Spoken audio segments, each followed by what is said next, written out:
Subscribe करें हमारे YouTube channel को और बेल आइकन को प्रेस करें हमारे लेटेस्ट वीडियोस को देखने के लिए।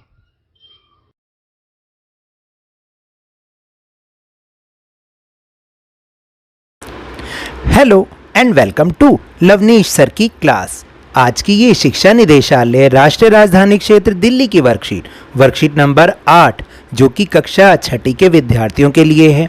यह ली गई है जेनरिक विषय के हिंदी विषय से। जेनरिक का मतलब होता है कि भाई मतलब लिखना पढ़ना, जिसमें मतलब एक समान विषय, उसके अंतर्गत काफ़ी सारे विषय आते हैं। जैसे कि आज की जो वर्कशीट है वो है हिंदी विषय से संबंधित। तो देखिए आज की जो वर्कशीट है बहुत ही मज़ेदार है और दिमाग को खरोंचने वाली है। बहुत ध्यान से समझिएगा कि आखिर इसमें क्या दिया गया है। तो चलिए शुरुआत करते हैं मेरे साथ और समझने की कोशिश करते हैं। प्रश्न को या जो परिस्थिति है उसको बहुत ध्यान से समझिएगा और फिर इसका हल जब मैं आपको समझाऊंगा उसको भी ध्यान से समझिएगा। देखिए एक परिस्थिति या एक स्थिति दे रखी है कि जब मैं बहुत छोटी थी तब माँ ने हम तीनों बहनों के लिए एक बॉक्स में टॉफ़ियाँ रखी थी और कहा कि हम तीनों बराबर बांट लें। याद रखना, मैं दीपा, 3 बहनें थी ना, तो मैं दीपा जो थी घर पर सबसे पहले पहुंची और मैंने अपना हिस्सा लिया और बाकी के 2 हिस्से छोड़ दिए। मेरी बड़ी बहन सिया घर पहुंची और उसने सोचा कि वह सबसे पहले घर पहुंची है और उसने अपना हिस्सा लिया और बाकी के 2 हिस्से छोड़ दिए। अंत में तीसरी बहन जया घर पहुंची और उसने भी सोचा कि वह सबसे पहले पहुंची है। उसने भी अपना हिस्सा लिया और 8 टॉफ़ियाँ छोड़ दी। ध्यान रखना, 8 टॉफ़ियाँ छोड़ दी। जब हम तीनों बहनें शाम को मिलीं तो पता चला कि क्या हुआ था और माँ ने बची हुई 8 टॉफ़ियाँ हम में बांट दी ताकि हम तीनों को समान टॉफ़ियाँ मिलें, यानी कि बराबर बराबर टॉफ़ियाँ मिलें। पूरी स्थिति को कम से कम 2 बार ध्यान से पढ़ना। अब चलो इस पर आधारित प्रश्नों के उत्तर को समझने का प्रयास करते हैं। देखो प्रश्न है कि माँ ने 8 टॉफ़ियाँ किस प्रकार बांटी। एक तो पहला प्रश्न का भाग ये हो गया कि 8 टॉफ़ियों को उन्होंने तीनों बहनों में किस प्रकार बांटा। दीपा, सिया और जया को कितनी कितनी टॉफ़ियाँ मिली। अब प्रश्न उठता है कि भाई हमने शुरुआत तो किससे की थी, दीपा से की थी और दीपा ने इसकी शुरुआत की थी कि अपना हिस्सा लिया, 2 बराबर हिस्से छोड़ दिए। फिर उसके बाद सिया आई, उसको लगा मैं पहले आई हूँ तो उसने भी अपना हिस्सा लिया और 2 बराबर हिस्से छोड़ दिए। फिर सबसे आखिरी में जया आई, उसने भी अपना हिस्सा लिया और 8 टॉफ़ियाँ उसने छोड़ दी। ठीक है, कि ताकि बाकी की दोनों बहनें उसकी ले लें। अब हुआ क्या, जब शाम को तीनों मिली तो स्थिति का पता चला।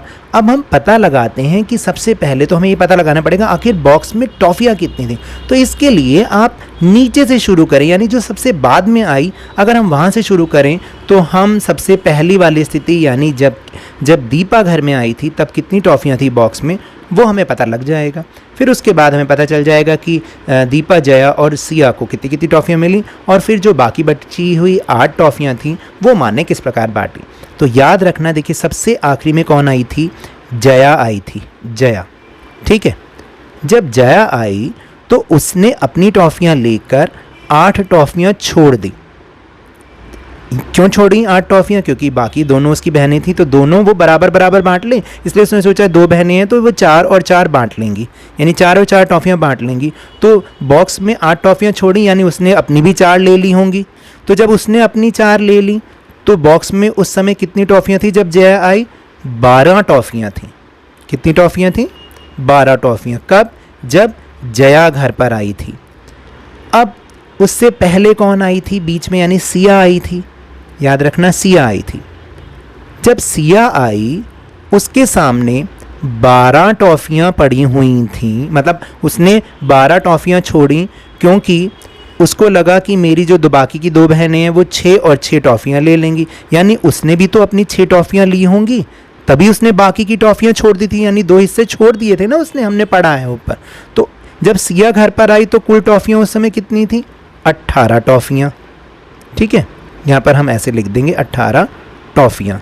पूरा नहीं आ रहा, कोई बात नहीं, मैं यहाँ पर लिख दूंगा 18 टॉफ़ियाँ। ठीक है। अब जब सबसे पहले दीपा आई थी तो उसने अपना हिस्सा लेने के बाद बाकी के 2 हिस्से छोड़ दिए थे, यानी उसने 18 टॉफ़ियाँ छोड़ी कि मेरी दोनों बहनें 9 और 9 टॉफ़ियाँ ले लेंगी। तो यानी उसने अपना हिस्सा भी लिया होगा, तो अपना हिस्सा लिया तो यानी 9 टॉफ़ियाँ उसने ली थी और बाकी 18 छोड़ दी थी, ताकि 9 और 9 यानी बराबर बराबर उसकी बहनें ले लें। तो जब दीपा घर में आई थी तो उस समय 27 टॉफ़ियाँ बॉक्स में पड़ी हुई थीं। कितनी टॉफ़ियाँ? 27 टॉफ़ियाँ। देखा, आ गया उत्तर, 27 टॉफ़ियाँ पड़ी हुई थीं। अब क्या हुआ?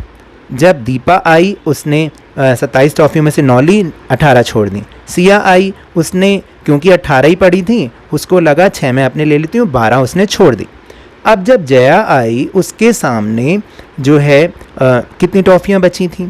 उसके सामने 12 टॉफ़ियाँ बची थीं। 12 में से उसने 4 ले ली और बाकी दोनों बहनों के लिए 4-4 छोड़ दी। अब जब शाम को मिली तो उन्हें पता चला कि दीपा को तो 9 टॉफ़ियाँ मिली, सिया को 6 मिली और जया ने केवल 4 ही टॉफ़ियाँ ली। अब क्या हुआ? जब माँ ने 8 टॉफ़ियाँ जो बची हुई थी उनको कैसे कैसे बांटा? अब आप बताओ किसको कितनी टॉफ़ियाँ मिलेंगी? देखो, दीपा को तो 9 टॉफ़ियाँ ऑलरेडी मिली हुई थी। सिया को कितनी टॉफ़ी मिली थी? 6 टॉफ़ीज़। और जया को कितनी मिली थी, यानी जया ने कितनी ली थी? केवल 4 टॉफ़ी। तो जो माँ ने 8 टॉफ़ियों को बांटा। तो अब बताओ किसको कितनी कितनी मिलेंगी? जया को मिलेंगी कितनी टॉफ़ियाँ मिलेंगी? 8 पूरी 9 करने के लिए, क्योंकि 9 होनी थी सबके पास, 5 टॉफ़ियाँ। ठीक है। जया को मिली 3 टॉफ़ियाँ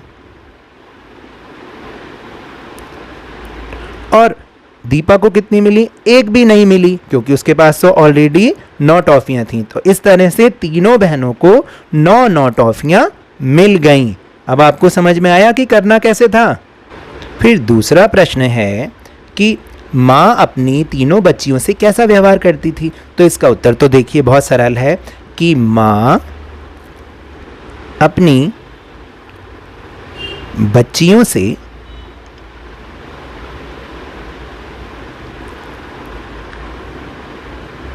एक समान प्यार करती थी। जैसे कि आपकी माँ भी तो आपसे एक जैसा ही प्यार करती है ना, चाहे घर में कितने भाई बहन क्यों ना हो, एक समान प्यार और व्यवहार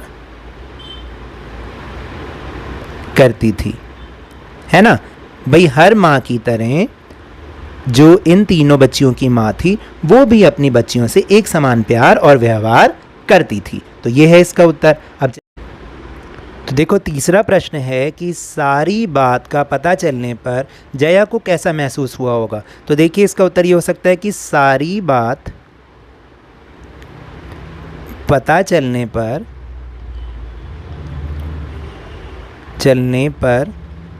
जया को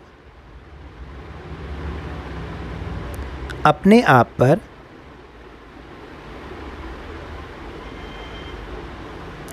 गर्व महसूस हुआ होगा।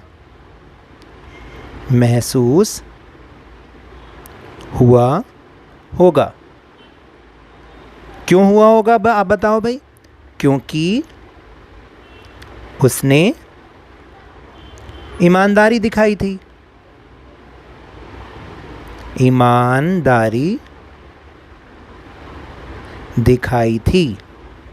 अब आप समझे? तो ये तो थी आज की वर्कशीट। अगर मेरे इस तरह समझाने से आपको थोड़ा सा भी समझ में आया हो तो इस चैनल को ज़्यादा से ज़्यादा सब्सक्राइब कीजिए, लाइक कीजिए और बहुत ज़्यादा शेयर भी कीजिए। और हाँ, मेरे साथ इसी तरह आसानी से वर्कशीट को समझते रहिए, लेकिन ध्यान और मन लगाकर पूरी मेहनत और लगन के साथ ऑनलाइन ही सही पढ़ते ज़रूर रहिए। और अगर आपको कोरोना वायरस को हराना है ना, तो मास्क अवश्य लगा के रखिए, नियमित रूप से हाथों को साबुन और पानी से धोते रहिए और जब भी संभव हो इसका टीकाकरण अवश्य कराएं, क्योंकि कोरोना को हराना है और ज़िंदगी को एक बार फिर से सुहाना बनाना है। इसी उम्मीद के साथ बहुत बहुत धन्यवाद।